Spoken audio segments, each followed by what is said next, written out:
Hi there, my name is Missy Frederick, and this is my video assignment on the care continuum in an assisted living community in Maple Valley, Washington named Fountain Court Independent and Assisted Living.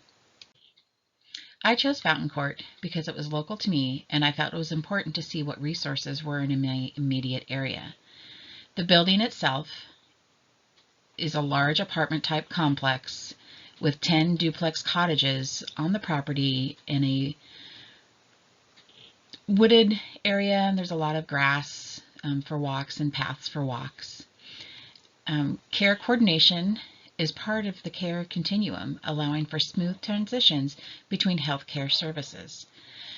Brown and colleagues define care coordination as a set of activities that assists patients and their families in self-management of their health conditions and psychological problems, and they do this more effectively as well as coordinating care between their providers, ensuring that the appropriate level of care is maintained.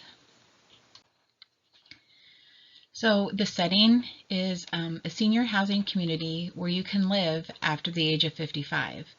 You don't have to have a disability and you don't have to have medical needs at that point, you just have to be 55. The facility offers independent senior living that can transition into assisted living.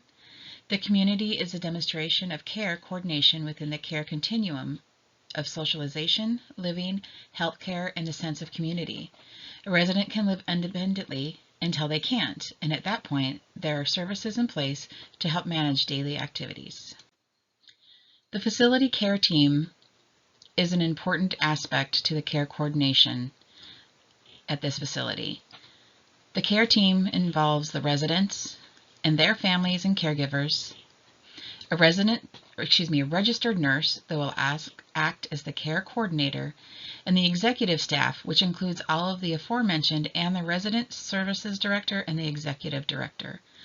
Other possible members of the team could be the kitchen staff if there are allergies or dietary restrictions, primary care physicians, specialists, physical therapy, occupational therapy, speech therapy, home hospice. All of those could be key players on the team, and they work with the registered nurse, the care coordinator, to make sure that the care is given, and throughout this entire process, communication is key. The first step in becoming a resident is to attend a tour and a complimentary lunch. If the resident is interested in becoming a member of the community, the care coordinator, who is the registered nurse, will meet with them and their families or caregivers if necessary and assess their medical needs. She will assess if the resident would be a good fit based on the wants and needs of all involved, including medical care, if any. If it is determined that they are a good fit, then the care coordinator will create a care continuum plan. And by doing this, she will contact the doctor and get doctor's notes, talk to the family and the caregiver, get input, talk to the resident, see what they want. And they will, and any other source that the resident wants to be a part of that.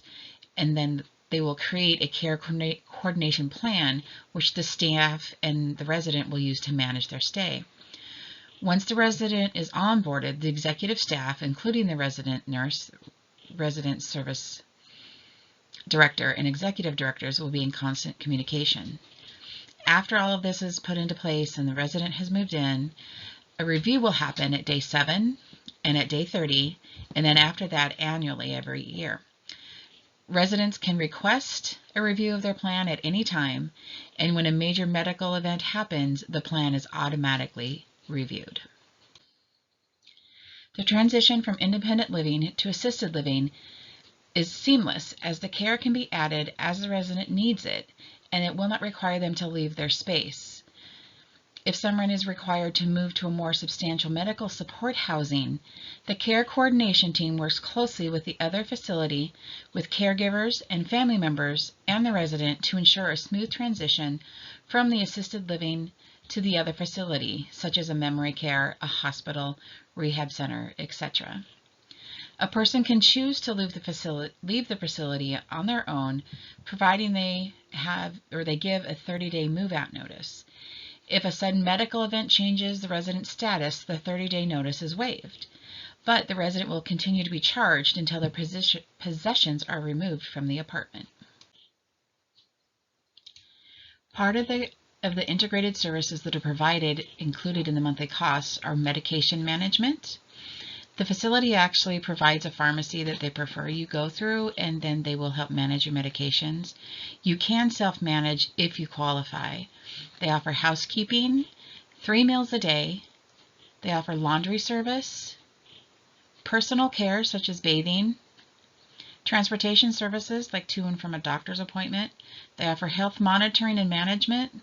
They assist obtaining health supplies, and they help people if they need help with eating. Friends and colleagues have found that physical activity has been shown to protect against cognitive decline, while inactivity results in higher levels of depression. Keeping that in mind, combined with the person-centered care, the social aspect of living at Fountain Court is addressed with multiple options for the residents. There are age-appropriate field trips or drives. There are opportunities to play games with other residents, such as checkers, chess, and video games in a community area. Happy hours hosted once a week, allowing residents to mingle with each other and get to know their neighbors. Some form of physical activity is offered every day in the form of exercise classes such as yoga, tai chi, stretching, or walking fitness. If the residents aren't feeling very social on a particular day, staff members will come to their apartments and visit with them. And there's also an on-site beauty salon that residents can use. The residents are followed closely through the care coordination during the lifetime of their stay. This program is whole person driven. The staff at the facility realize the resident is not just a person who needs medical care. They are a person who wants engagement, socialization, physical activities, and have their health care needs met. In the handbook residents are given is a list of local businesses and services that provide services to the facility, such as local banks, dry cleaners, and food deliveries if they are necessary. They also provide a directory of local dentists, physicians, chiropractors, etc. The staff will help the residents secure these outside services if necessary, including driving them to them. The needs of the residents are addressed prior to move-in, followed through the stay, and coordinated as they leave. The biopsychosocial needs of the client are addressed by social engagement, physical activities, and mental health activities. An important aspect of this care continuum is the financial support of it. This facility is high-end. It offers a lot of services for its monthly rate, but a lot of the add-ons are fee-for-service. They do not accept Medicaid or Medicare until the resident has self-paid for 2 years. I picked Fountain Court because it is near my home. It is a newer facility that is a member of a group that is nationwide. I appreciate the fact that the community is created for healthy, active living, but also allows for movement along the care continuum as a person's needs change, creating a security in aging in place. Eve Ashwick stated that the point of a continuum of care is to return to the basic principles of healthcare, to treat the whole person.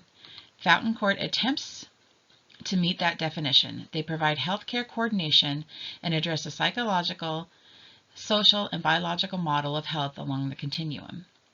Thank you for listening, and I would appreciate your feedback. Bye.